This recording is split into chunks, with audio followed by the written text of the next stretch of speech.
Once upon a time, before the rise of digital gaming, one of the most important aspects of how to market your game was the cover art, especially if you weren't already a well-established franchise.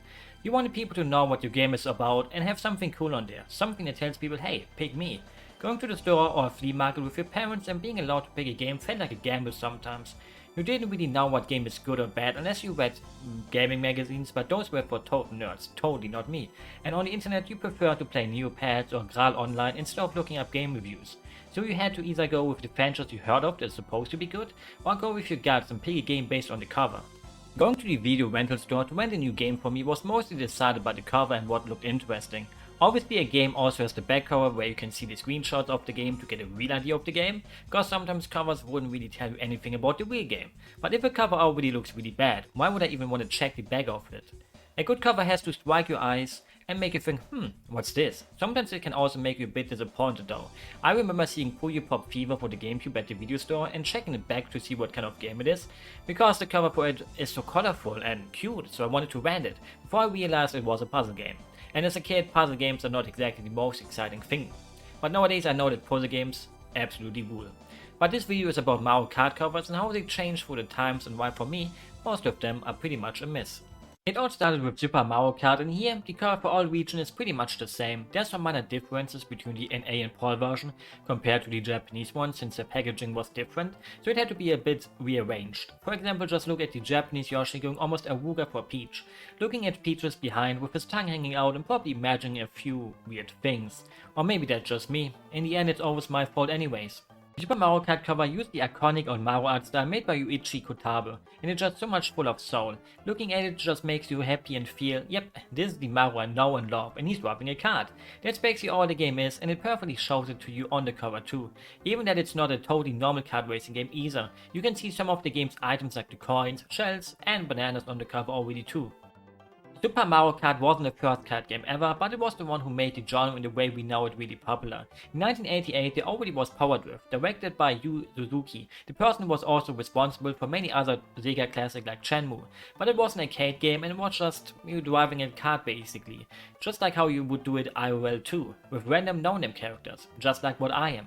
So even here the cover shows you it's not just an average kart racing game, it perfectly shows you what the game is about. Mario and friends, yep, Bowser is Mario's friend, in my opinion, driving in karts while having lots of fun trying to kill each other with items and finishing in first place. It's the perfect cover in my opinion, especially for the starting point. It gets the point of the game across just perfectly well. Just look at also how happy Toad looks like. It warms my heart seeing this annoying little mushroom dude looking like this. One question I have though is, who threw the shell at Bowser's head? Was it Toad and that's why he's so happy, or was it DK and that's why he does his little head scratching pose? It could have only been one of them since there's no one behind Bowser except those two. So, I kinda wanted to say it's kinda obvious it's DK with that pose, but in the Japanese version he does it too. And here Bowser didn't even get hit by a shell and just looks very determined to waste and ruin Luigi's day. Having only eyes for him, how romantic. So we will probably never know who it actually was, and sometimes it's nice to have an unsolved mystery that forever will stay as one. 3D gaming, woohoo! 3D graphics, everything's so new and shiny, so it's not a surprise that Nintendo sadly would say goodbye to the hand-drawn art of the Super Mario Kart cover and switch to something that tells people, hey look, we are 3D now.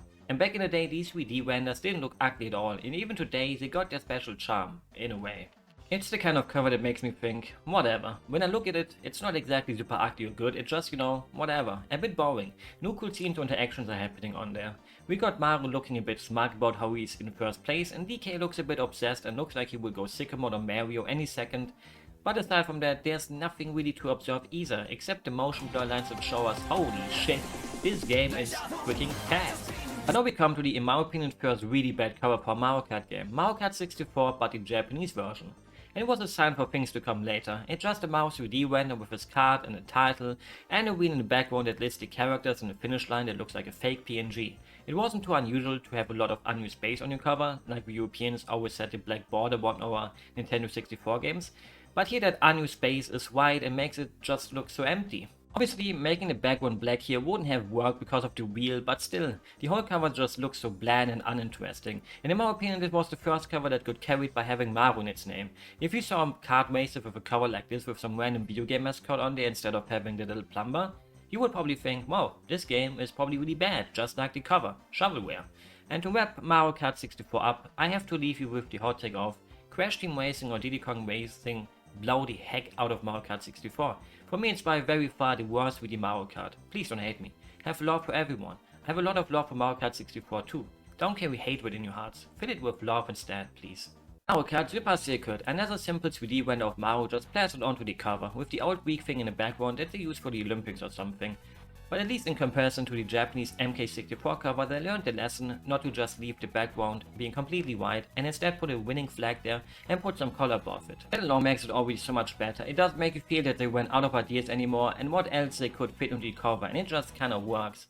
Not the best cover, but it would get a passing grade from me, and at this point Mario Kart was already a household name. They could sell you a simple white box without even Mario on the cover and it would still sell millions. I'm sure they learned from their mistake, if you can even call it a mistake, of the empty white space on the cover, right? Well, not really, since the Japanese version of Super Circuit also had the white empty space again. And the flag doesn't even look like it's waving either in the background, but at least maybe in the West they learned from it, I'm sure of it. Mario Kart Double Dash! Mario Kart Double Dash. Double Dash is my favorite Mario Kart and the cover of it is fairly okay. Basically just like the one from the Nintendo 64 but with better looking renders since the GameCube was more powerful than the Nintendo 64. Yeah, I know, I don't really need to say that, but...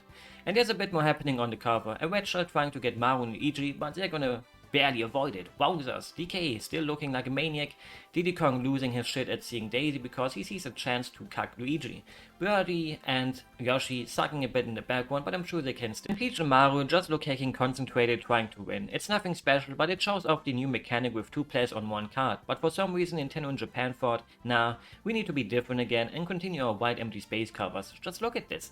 I do kinda like the render even though Mario looks like he has no life in his eyes, but the poses of him and Luigi are pretty cool. But that's it already again, the background is just white again with a fake PNG flag again. Now we are gonna enter the, I want to call them the dark ages, or well, the white ages of the Mario Kart covers. Mario Kart DS, and this time every country got the same cover and it was a freaking hacking, dicking, terribly cover. Without spoiling the other covers, it is by far the worst one. It just shows in 3D Mario render jumping into his kart, or even out of it, I don't know what he's doing here, with the title of the game and that's it. That's literally the cover. Even the title looks minimalistic with the way they wrote the A's in it. And 2 red stripes to stand for the dual screen of the DS, because that's a new feature of the game, which is just a map pretty much. But it also somehow looks like an M to me, I don't know why, but well, it's an M. It looks like an M. It does look like an M, I'm not crazy, right? It is just so bland, boring, generic, lifeless, soulless. Nothing about this cover is good. I think this is the worst cover Nintendo has ever produced. Nothing can top this.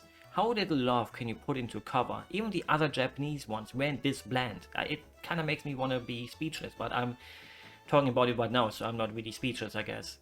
Mario Kart Wii! Yep, we truly lived in the bad times of the white space era of Mario Kart covers, and this one is kinda weird. To show off the concept of the Wii wheel, the Mario Kart Wii intro is basically Luigi, Mario and Peach racing with the Wii wheels on invisible cards before they turn into real cards with real wheels to show, hey, this is a wheel, you can use this to control us, isn't that cool? But it's still almost as bad as the DS one, but only barely, because here they filled the background at least a little bit with the hacking Wii wheel.